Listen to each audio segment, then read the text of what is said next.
Look how they've treated you. They've treated you like garbage. It's the campaign theme of the day, but does the rhetoric land with the undecided? Let me be clear, I strongly disagree with any criticism of people based on who they vote for. Plus, we're asking our political expert which states matter most on each candidate's path to victory, as early voting is well underway. We were told it was a long line, a long wait. The latest legal decisions ensuring every vote counts. This is CBS News Bay Area with Elizabeth Cook. I'm Anne Makovec in for Liz, and we are 6 days away from Election Day, knee-deep in rally rhetoric and last-minute strategizing when it comes to which states matter most on each candidate's possible path to victory. Our political expert David McEwen is going to be here with how ballot measures are factoring into this election, including choices on abortion rights in 10 states.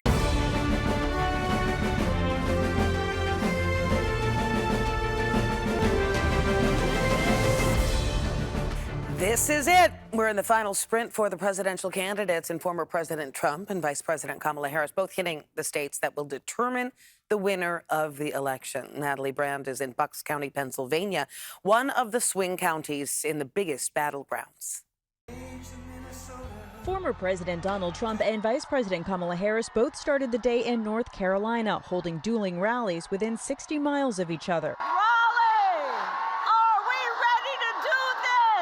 Well, thank you very much, North Carolina. You are a special group of people. In Rocky Mount, Trump attacked Harris, targeting President Biden for seeming to call Trump supporters garbage. My response to Joe and Kamala is very simple.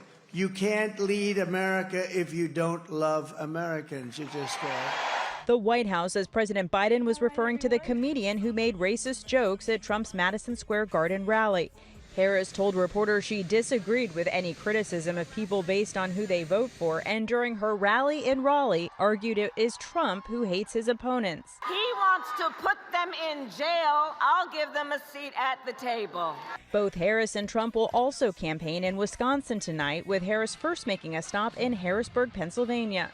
Polling shows the Keystone State a virtual tie, the biggest electoral prize of all the battlegrounds. We are in Bucks County, a key swing area outside Philadelphia, where voters are divided. I believe in her policies versus her candidate, which is not my choice. I like the fact that when he was president, he stood behind the stuff he promised to do, and he made an attempt to do it. The Trump campaign today said it's suing Bucks County, alleging voters were turned away Tuesday after facing long lines on the last day to apply for mail-in ballot voting. They asked us to fill out a form to do a mail-in ballot. But you had to come back today between 1 and 5, which might not work for everyone. A Pennsylvania judge ruled to extend the deadline to Friday. More than 1.5 million people have voted early in Pennsylvania, joining more than 56 million who have voted early so far nationwide. Well, this presidential election, as we know, is going to boil down to a select number of states. Coming up, a political expert joins us to talk about the possible paths to victory.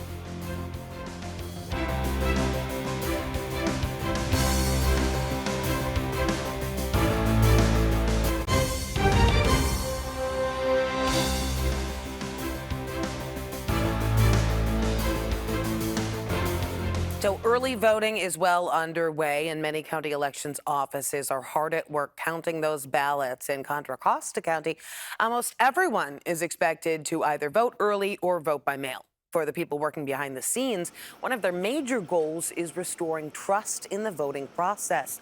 Our Amanda Harry introduces us to the new county clerk who's taking on the task for her first presidential election.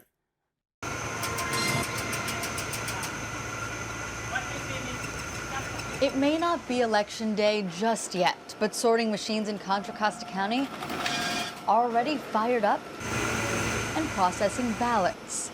County Clerk Kristen Connolly is in her first presidential election cycle since she was elected in 2022.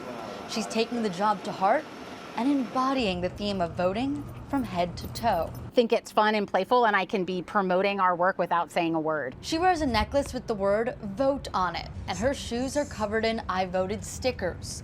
She spends most of her day here at the county clerk's office. Hi team, keep up the good work. The office has 28 full-time employees and about 50 additional people who are on staff just for election season. Hi, are you dropping your ballot off? She also talks with voters like Maria Bello of Martinez. Bello voted early. She hopes the clerk's office will do everything they can to keep the election safe and fair. I think there has to be things in place where the signature is verified, the person is verified, so you know that it's an honest election. We do. It's our election operations center. At the election operations center just around the corner, they're already doing that. Election workers are collecting ballots from drop boxes and preparing them for the next step. This is the workhorse of a vote by mail, a place that 90 to 95% of our vote's going to come in vote by mail. The machine is a very important part of the vote by mail process. It takes images of all the envelopes with the voter's signature. Those images are then compared to the signature on file to verify if it's legitimate. Well, how's it going so far? Good. So we're actually getting ballots from places that have been historically low turnout this early in the season. So it's going to be a really big turnout. Connolly believes this is an early positive sign for her office. It shows people are engaged and many are trusting the security of the system. Almost everyone in the county will vote by mail or vote early, so Election Day is becoming more of an election season.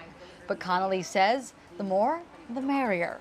I just think that this work is infinitely interesting, and I am just so honored to have this job every single day. And with some of the biggest days of her clerk career still in front of her, she's excited to see how the 2024 election cycle continues to unfold while supporting all of her constituents. On this last stretch of the campaign trail, candidates are making their final pitches to voters, zeroing in on those critical battleground states. And tensions certainly remain high. We've been hearing a lot of nasty talk these days. And joining me now is Sonoma State political professor David McCune. Thanks for being with us today. Pleasure to join you. Thank you for having me. Yeah, let's talk about the latest rhetoric. It's all about garbage right now.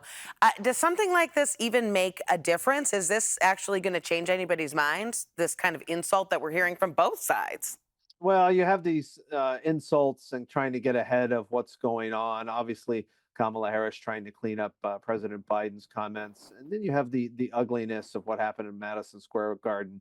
Voters expect some kind of back and forth here, but it doesn't really cut through the knowledge that they previously have. So take all of that kind of with a grain of salt. It's not going to last more than one news cycle. And the focus of the campaigns has really changed. The campaigns now are focused on driving out voters, contacting voters in specific areas, making sure they get out to the polls, voters they've identified for each side, particularly in some of those, not really battleground states, but battleground counties. So in that sense, it's a different type of campaign. We're in a different space, moving past the speech in the ellipse, moving past the Madison Square Garden rally into a different space for the campaigns in terms of what they're doing with voters. Yes, and a lot of it is coming down to strategy, and as you mentioned, county by county. It looks like, each candidate has a separate path to victory, but I'm hearing that Kamala Harris might have more paths to victory here than Mr. Trump. Yeah, I mean, look, you have more red states than blue states, so maybe Donald Trump starts a little closer to 270. But in terms of the big states, the big prizes, that's where Democrats can lock things in. The biggest prize of all the battleground states is clearly going to be Pennsylvania, as we saw in the lead-in piece in the previous segment. That makes not just Bucks County, but Erie County on Lake Erie. It makes Northampton County north of Philadelphia. It makes those two counties, Erie and Northampton, really important in that state. But then you move to places like Arizona, if you will, Maricopa County, what's happening around Phoenix, what's happening around Atlanta. There are only a few key states, but key counties that really are determinative of what is going on. Pay close attention there, because we had a lot of early voters in 2020, but we had this thing called the pandemic going on. So early voter turnout so far is a little bit lagged, but you don't want to read too much into that at this point just because of the pandemic. But Republicans did lock in a lot of their early vote, similar to differently than what we saw in 2020. For Democrats, they're trying to move that vote up. But when you start to carve into it and you start to see some differences. Remember, in real estate, it's location, location, location. In politics, it's really much the same thing combined with timing. And the location of the votes, where they're at, tell us a lot about those Nikki Haley voters, those shy Trump voters, those shy Harris voters, making this race really a county by county, neighborhood by neighborhood determinative of the outcome. And you mentioned Pennsylvania and Georgia. Are there any other states that we should particularly keep an eye on election night? I've heard if Kamala Harris ends up taking North Carolina, it's all over. Is in a good way for her.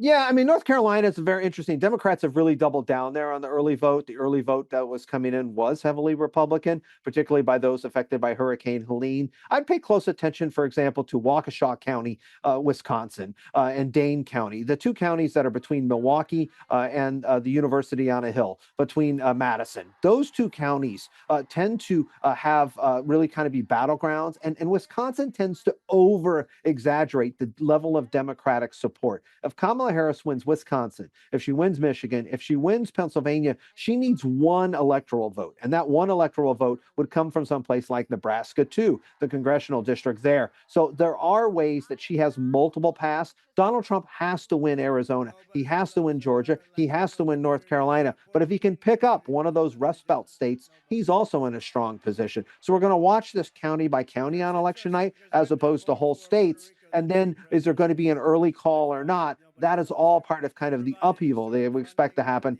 after this election and how close things are really headed into Wednesday and beyond. And we know, reproductive rights have been a huge talking point this entire campaign. And in some states, that's actually on the ballot as far as abortion measures. How could that factor in as far as bringing people to the polls? Which side do you think that would help? Yeah, thank you. I mean, look, when you look at ballot measures, they run up turnout about 3 to 5 points in many places. In California and a few other states, they actually push up turnout even higher than that, about 5 to 8 points. That's hugely important in congressional districts. Democrats want to win the House, for example, through California. But when you look at abortion across the ballot and you look at the time since the Dobbs decision, there's been this real loosening amongst lighter Republicans. And what we mean by that is those Nikki Haley Republicans or those that are less enamored with Trump. On the Republican side, especially younger women, 18 to 34, 35 to 45, and they have actually voted in some of these battleground states early. And there's a lot of new voters in there. So when Republicans have brought out some of their base voters and returned some of those voters from 2020, the new voters, particularly new or emerging younger women voters, are coming out in bigger numbers. We think that's a Dobbs effect, and that usually is the candidate of change. And if Kamala Harris and her team are able to push that forward, it probably advantages them on the margins in a couple of key states. Where that could be important is a state like Arizona, for example. All right, Sonoma State Professor of Politics, David McCune. We appreciate it. I'm sure we'll be speaking to you again before Election Day and certainly on Election Night. It's going to be wild. We appreciate it. See you with the popcorn. Thank you. And don't forget, KPIX is your election headquarters. We're going to have full coverage and up-to-the-minute results on Election Night on multiple platforms. And you can find us on PIX Plus, streaming on the free CBS News app. Thanks for watching. You can always get all the latest headlines and weather over on PIX Plus. And remember to like and click the button on the bottom left of your screen to subscribe for the biggest Bay Area news.